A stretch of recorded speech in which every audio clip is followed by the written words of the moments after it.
I mean, usually when you're dealing with a medical diagnosis, there's a certain expectation of precision.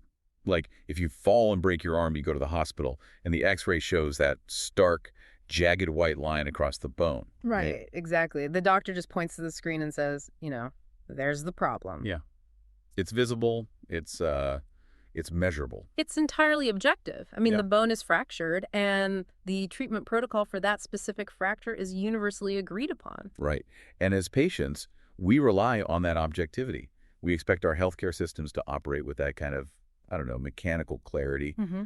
But when you step out of orthopedics and into the world of maternal mental health, that diagnostic machinery just it completely breaks down. Yeah, it really does. You're no longer looking at clear x-rays. You're navigating this deeply murky landscape, relying almost entirely on trial, error, and self-reporting.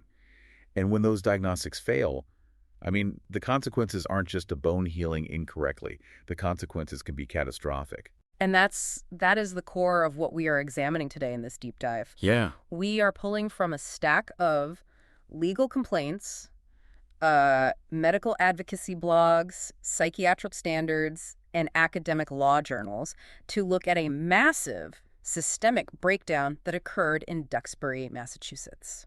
But I want to set a really strict rule for how we're approaching this today. Okay. The true crime genre has a really bad habit of obsessing over the perpetrator. Absolutely. They become the main character. Exactly. The person who commits the crime becomes the protagonist, and the victims are treated like secondary details, like they're just the inciting incident for some fascinating psychological profile. And we are not doing that today. No, we're not. Today is about the victims. It's about the aftermath for the survivors, and it's about the broken medical and legal systems that failed a family. And if we're centering the victims, we really need to begin with who they were before any of this happened. Yeah.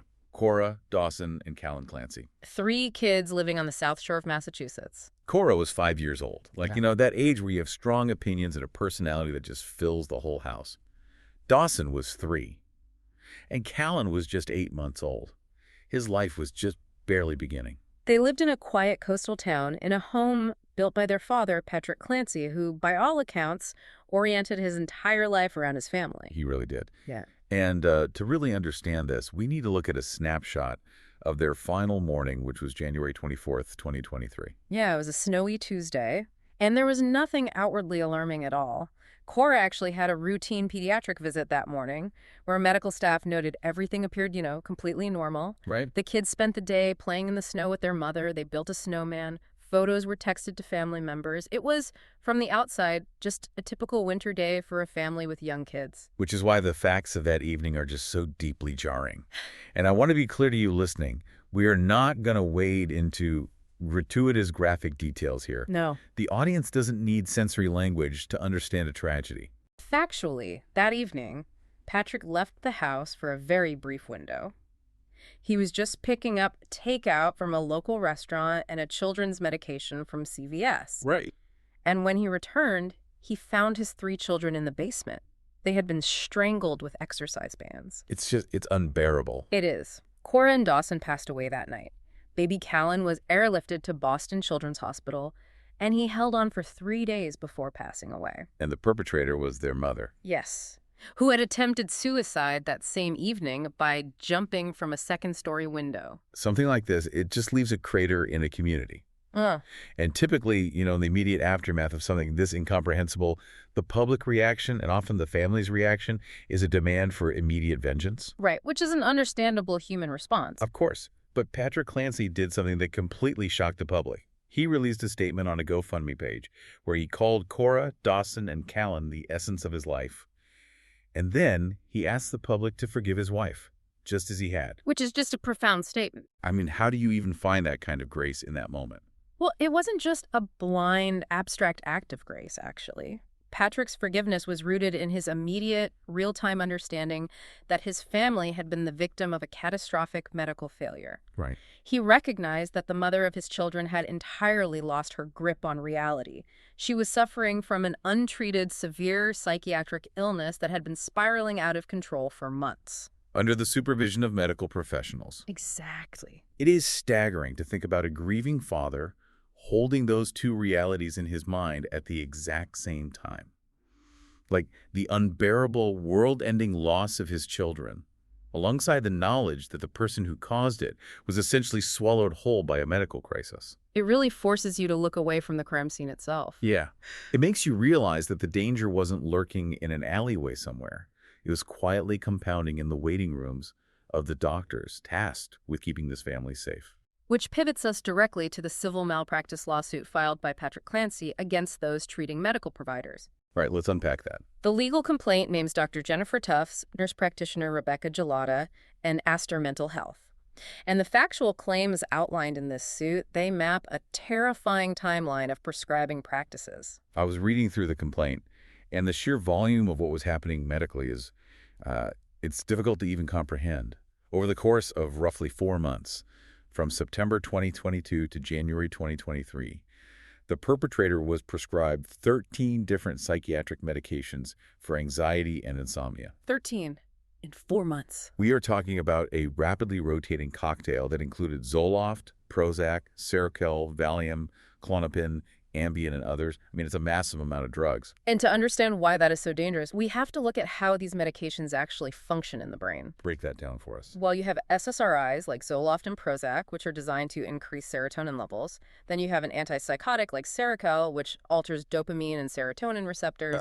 And then you have benzodiazepines like Valium and Klonopin, which are central nervous system depressants.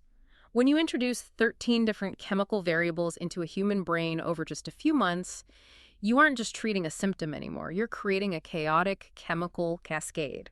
I'm trying to picture the mechanics of that, because if you're rapidly starting and stopping medications that alter how your neurons fire, your brain doesn't just instantly reset. Exactly, it doesn't.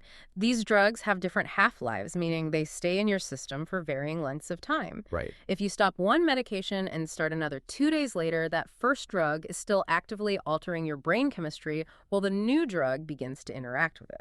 Which sounds like a recipe for disaster. It is. This can lead to severe paradoxical reactions.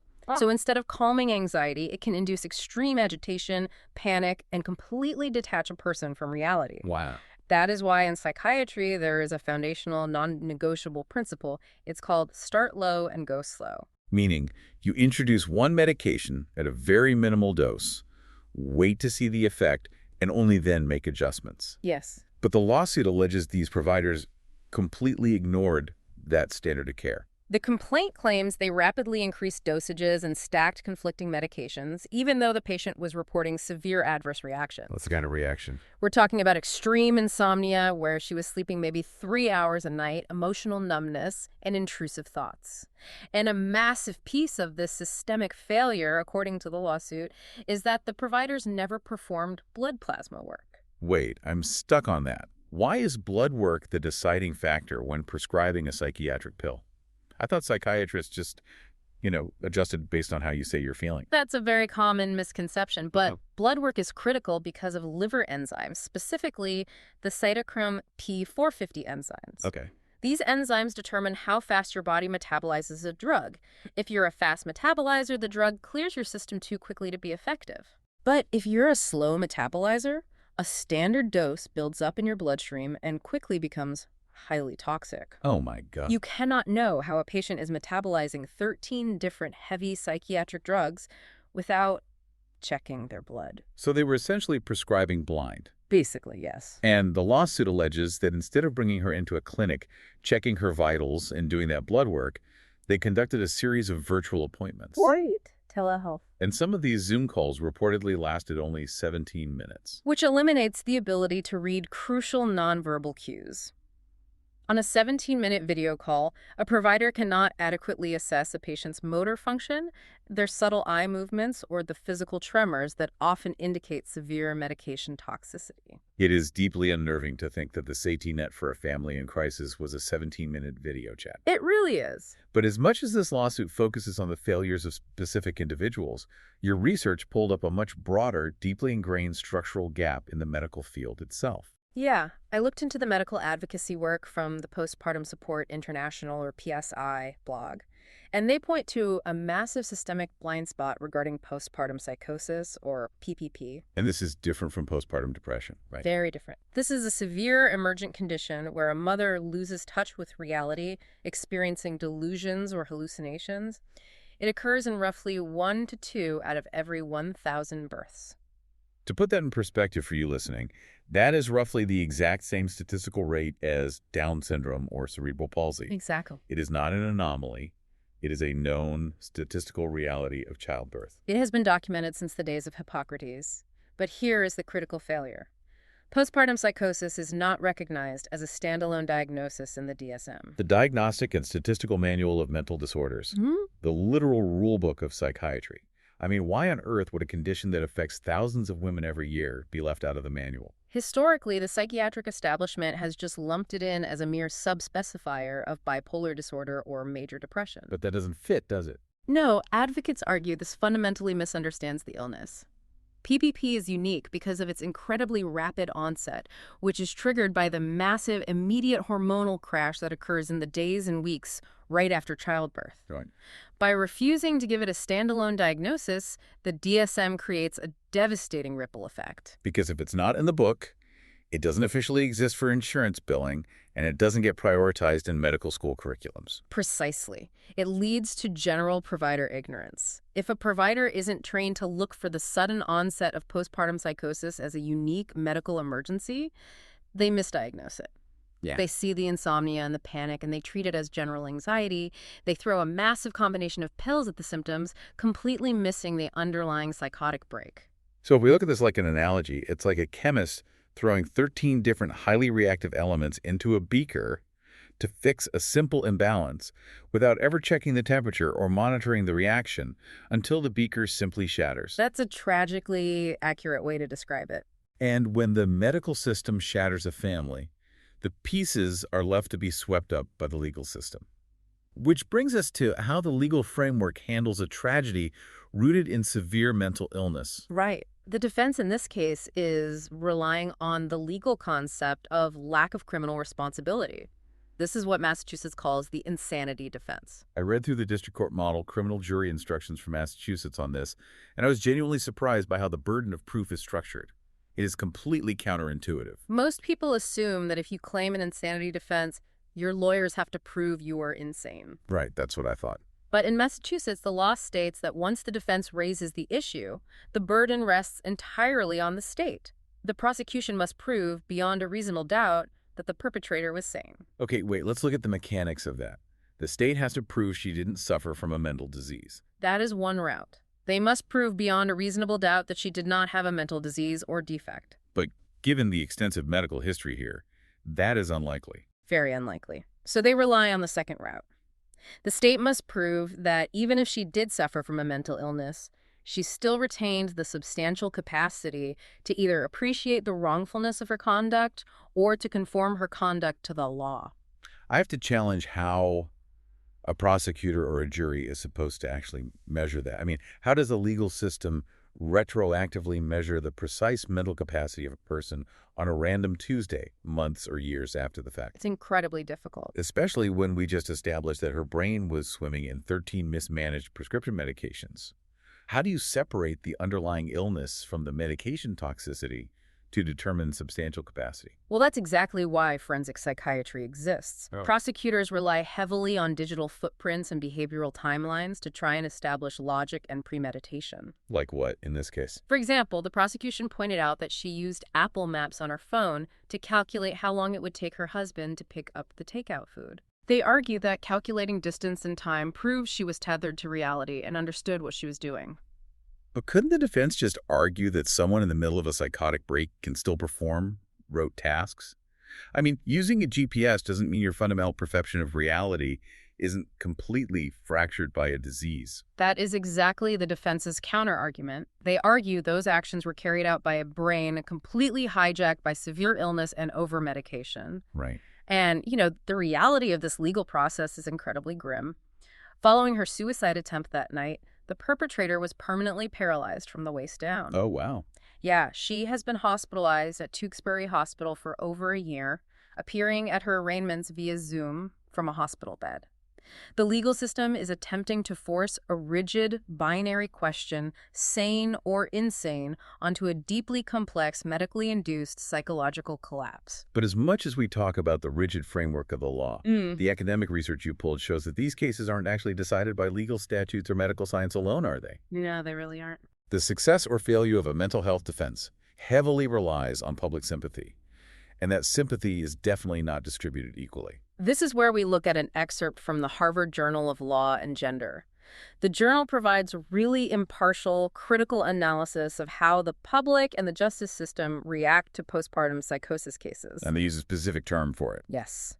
They call it the public opinion gloss. Explain the public opinion gloss. How does that actually work in a courtroom? Because the legal definitions of insanity are so rigid, and because postpartum psychosis is so medically complex, juries and prosecutors often find the law insufficient. Yeah. So they apply a gloss of public opinion and sympathy over the case to reach an outcome that feels just to them. In the Duxbury case, the public opinion gloss has been massively sympathetic. Right. The GoFundMe raised over $1 million. There are millions of views on TikTok under maternal mental health hashtags defending her. Dozens of medical professionals and fellow mothers have written letters of support to the court. The public recognized the systemic medical failure and extended incredible grace. But the Harvard Journal highlights a stark, deeply troubling contrast. They analyze the cases of several other mothers who exhibited the exact same clear symptoms of postpartum psychosis, but received drastically different treatment from both the media and the justice system. Who are the other mothers the journal focuses on? They outline the case of Sonia Hermosillo.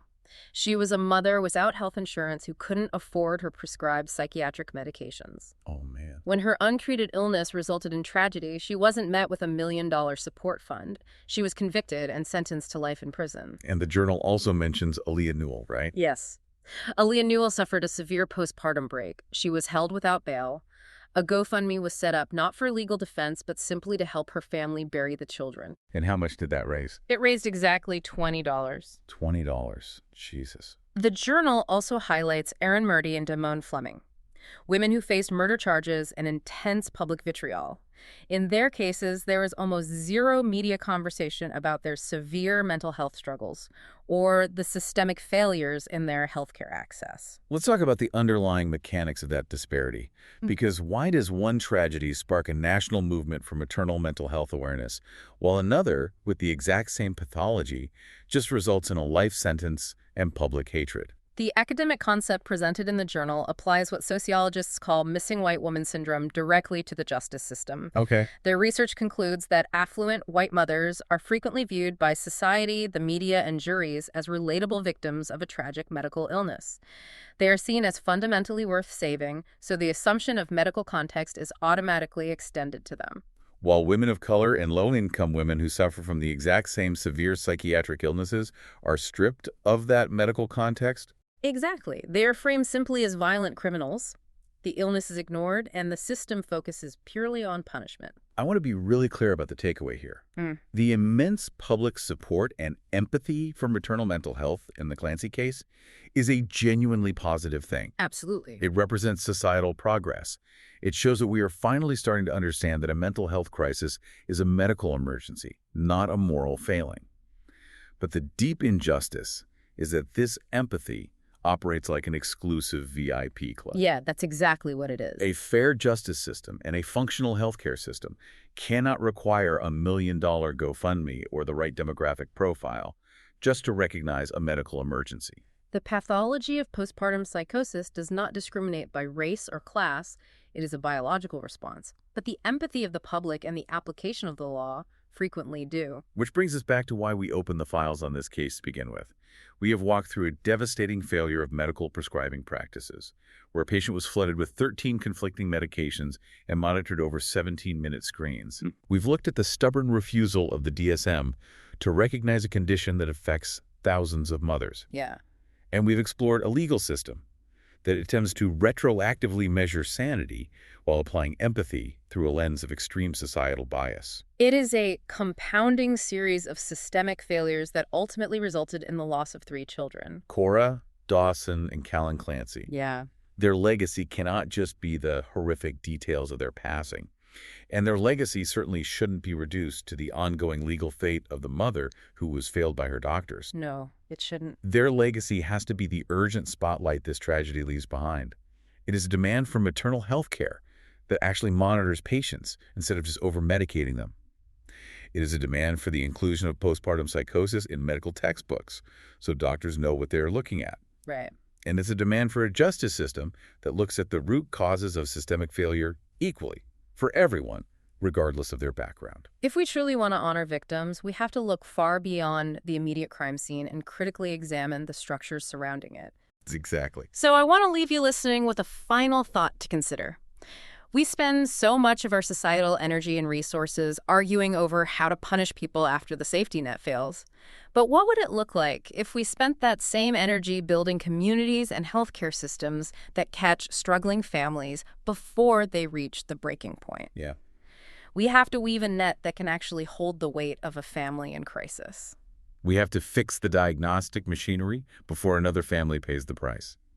Thank you for joining us on this deep dive. We appreciate you taking the time to focus on Cora, Dawson, and Callan, and to really understand the broken systems we all share a responsibility to improve. Take care of yourselves and take care of each other.